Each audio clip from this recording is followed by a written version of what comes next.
It's great to see everybody here live and in person. It sure beats Zoom. And thanks for taking the time to be here to support our program and our guys. Yeah, it's going to be here before you know it.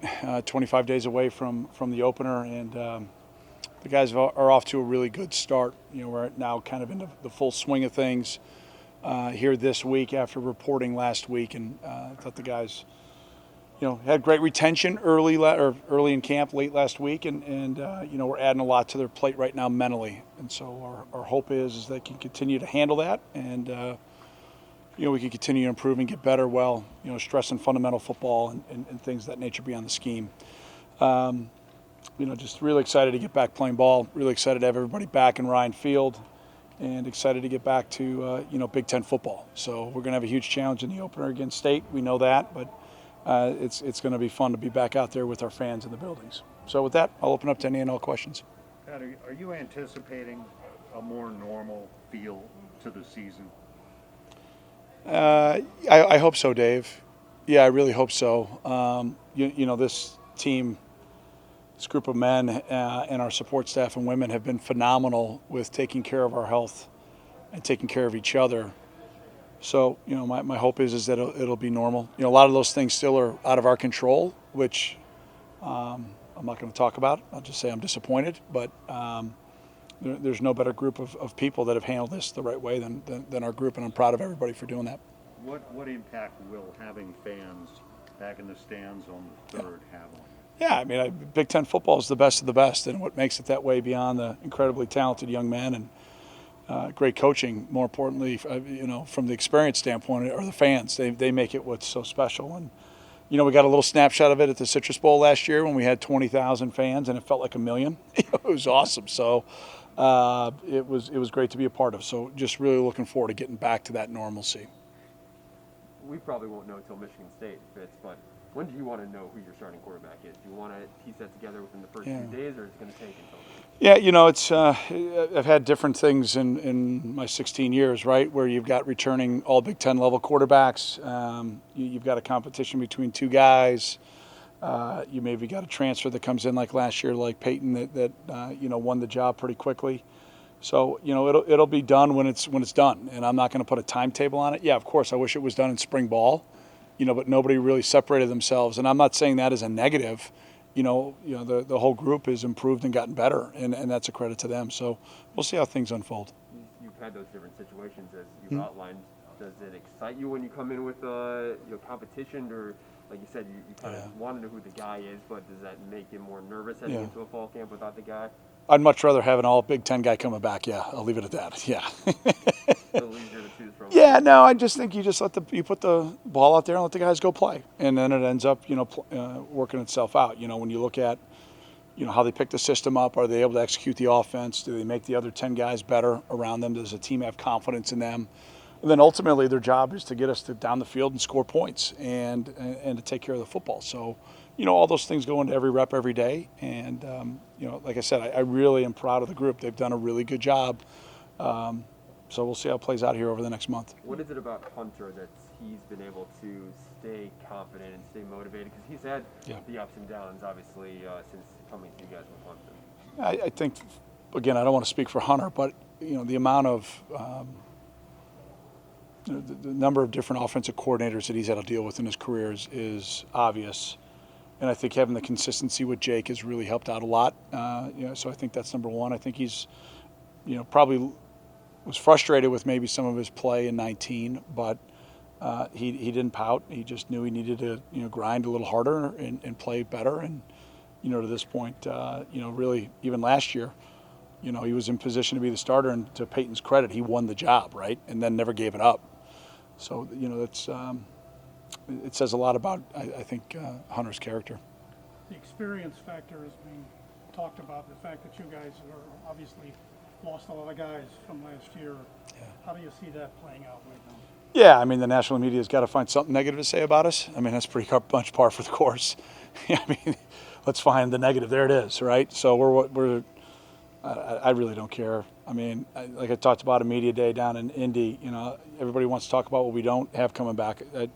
I'll just let the guys that are back let their play speak for themselves, right? That's what it's all about. And we've recruited very well. I think our guys have developed incredibly well with Jay Hooten and our strength staff. Peter Reitz, our nutritionist. We're a better looking team. We're a stronger team. We're a more explosive, athletic team than we were last year. Now we've got to solidify the quarterback, and then we've got to go out and make it happen. But I really don't spend a lot of time worrying about what everybody else says. Other than the quarterback position, what would the linebackers be one that's in doubt right now? A lot of guys battling for position. Yeah, there's great competition. I look at I look at it the positive. There's great competition and great opportunity. So, multiple guys are going to play that maybe didn't have a large role at linebacker last year. But they've been in our system, they've been in our program, and they know what to do and they know how to do it. Now it's their opportunity. So I'm excited for them. You've got a number of transfers, not just quarterback, but at other positions, maybe more than you've had in the past. How have those guys assimilated so far? Well, the transfer portal's real, and you've got to be able to take advantage of that to fulfill your roster. And our staff did a phenomenal job identifying the right young men. They're 4 practices in, so I'm not ready to, speak a lot about their overall fit right now to this year's roster and where they're going to play. But all are great young men. They're all grinding and working their tails off. And I'm excited they're all here. And they're all going to have a role. They're all going to make a difference some way, shape, or form. But that's the new world we live in, Mr. Cat. So we're going to definitely take advantage of it. When you look back and see what... How confident are you right now about just the foundation in place and that there won't be a repeat of 2 years ago? Yeah, well... The first place finish. Yeah. Well, I think you look back at our inconsistency in 19 in a lot of areas. You can highlight the quarterback position that was well documented that year. People say when you have 2 quarterbacks, you have none. We had 5, so do the math. So we're just in a little different place there. I think confidence in that position and in that room. So I think it starts there, and then I think the seniors especially are guys that learned through 19. Typically in a year like 20, everything was abnormal. I thought we handled it really well. We learned how to, and we executed what you have to do to be a championship level team, right? And so to continue that momentum on is, I think, more of our focus than what went wrong in 19. Coach, you talked about Hunter a little earlier. 19, it's not, I know you nor him set the expectations, with a lot of expectations on his shoulders coming from Clemson. Yeah. Now, 2 years later, how different is he both as just a person and as a quarterback? Well, I think he's definitely grown. I mean, he's more comfortable. He knows the guys know him, and kind of how he operates and how he ticks. You go back to a handful of guys that we've had transfer here that the outside noise, I think, was a little unrealistic of setting expectations, but that's the world we live in. So I thought he handled all that well. It's just we needed to help him more as a coaching staff. It's well documented that I've said that. And so I think that's a byproduct of him being comfortable, him being confident, us helping him is how he's grown as a quarterback. Going back to the Big Ten Media Day, the discussion about, you said, if it's a Mount Rushmore quarterbacks from Schnur to Peyton, so who would be the guys that you would want your QB1 to look up to? You're like, these are the standards. You can be like this guy. Oh, we're going to be like Mike? Yeah. If I could be like Mike? Yeah, right. I'd probably take a little bit of everybody, right? You'd take the leadership of guys like Schnur and Persa, the arm talent of guys like Thorson and Kafka that had big arms, and Thorson that had big arms that could make all the shots. You take the athleticism of Kane. You take the moxie and the leadership of Peyton. Who did I leave out? Did I leave anybody out? I don't know. That's a pretty good crew right there. I mean, I'd take the swag of Baz. Baz is pretty swaggy. So, yeah. I mean, we've had some great ones, and I'm probably leaving some other guys out. I mean, it's been a fun group to work with. When you look back and see what Peter was able to do as a true freshman last year in a crazy situation, what impressed you most about what he was able to do, and not only where he can grow in year 2 and beyond?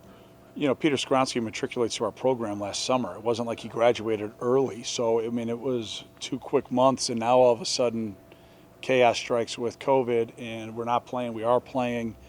He was trying to compete to even get on the field. Then all of a sudden everything happened with Rashawn, and now we need someone to step up.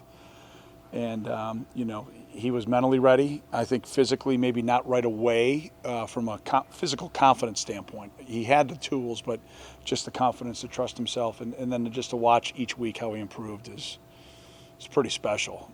Maybe once in a coaching lifetime type deal. So it was fun to watch. And he's a whole off season stronger. He's a whole year stronger. So he's got an incredibly bright future.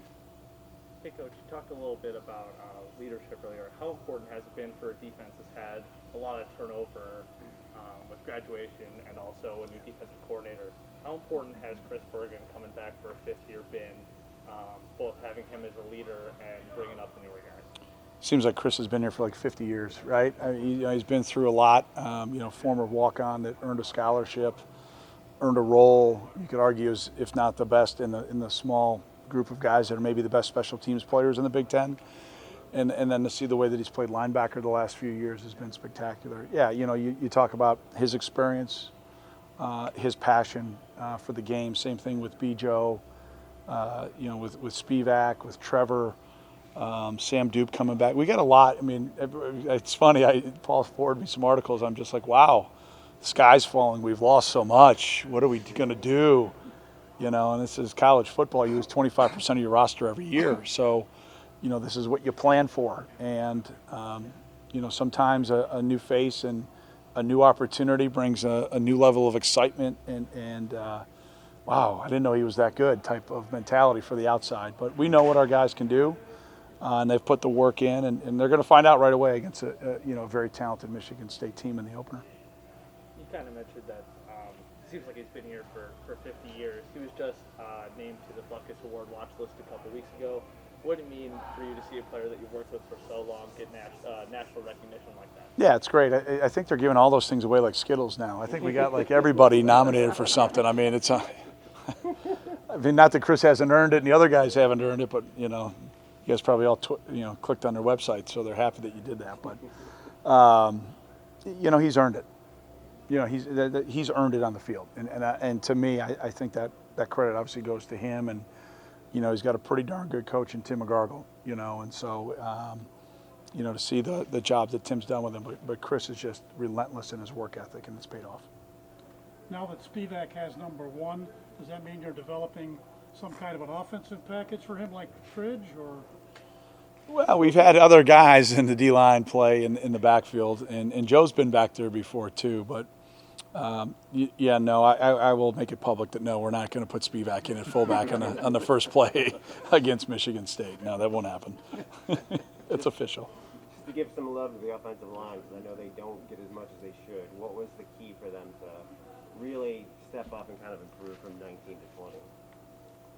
I think we're very critical of our first half of even last year. We were very inconsistent running the ball, and that's got to improve right away. And I think we've done that now that that Evan and Cam have emerged, from last year, especially the last half.